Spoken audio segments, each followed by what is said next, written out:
नमस्कार. सतीशोध न्यूजमध्ये आपले सर्वांचे स्वागत आहे. मिरज तालुक्यातील नरवाडा अंतर्गत येणाऱ्या लक्ष्मीनगर येथे 7 मार्च ते 9 मार्च 2026 दरम्यान एकनाथ षष्ठी निमित्त ज्ञानेश्वर पारायण सोहळा मोठ्या उत्साहात पार पडला.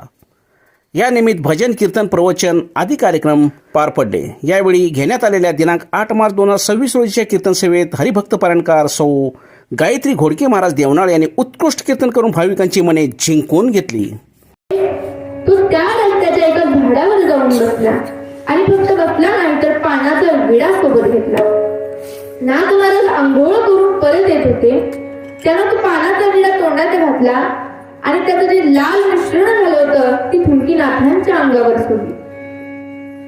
आता विचार करा, आपल्या अंगावर चुकून जर कोणी फुंकलं आपण काय करतो? त्याचं पूर्ण खानदान काढतो. परंतु नाथ महाराजांची संयमता बघा. नाथ महाराजांनी वरती डोकावून सुद्धा बघितलं नाही पोटात.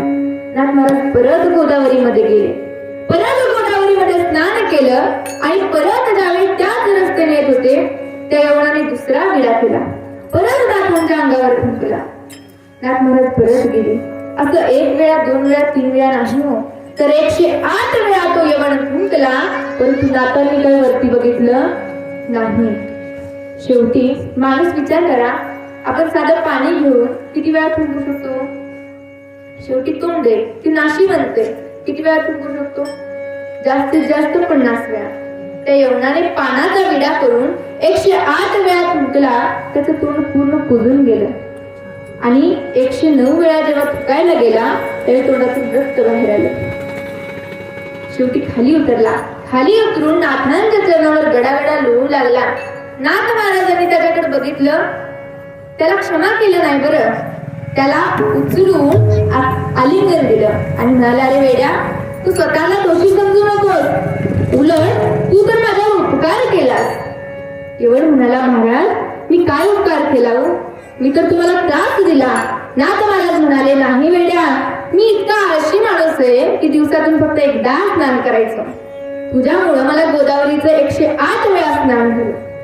अशी असणारे शांती ब्रह्म श्रीमंत संत एकनाथ त्यांच्या जीवनामध्ये आपल्याला त्रिवेणी संगम पाहायला मिळतो. ते शांत आहेत, श्रीमंत आहेत आणि संत आहेत. आता नाथांची शांती जर आपल्याला कळाली, नाथांची श्रीमंती काय हो? जगाचा बाप नाथांच्या घरी 36 वर्षी कावडीने पाणी भरतो.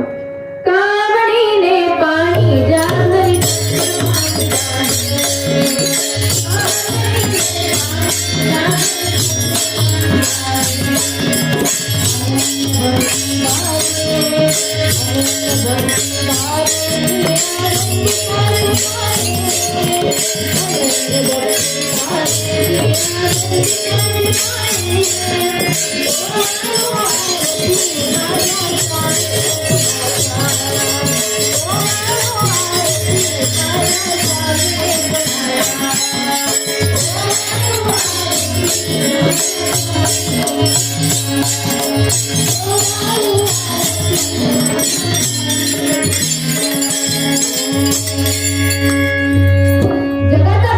जगाचा 9 मार्च रोजी हरिभक्त पारायणकार भीमराव खटावकर यांच्या काल्याच्या कीर्तनाने ज्ञानेश्वर पारायणाची सांगता करण्यात आली. यानंतर दिंडी सोहळा पार पडला.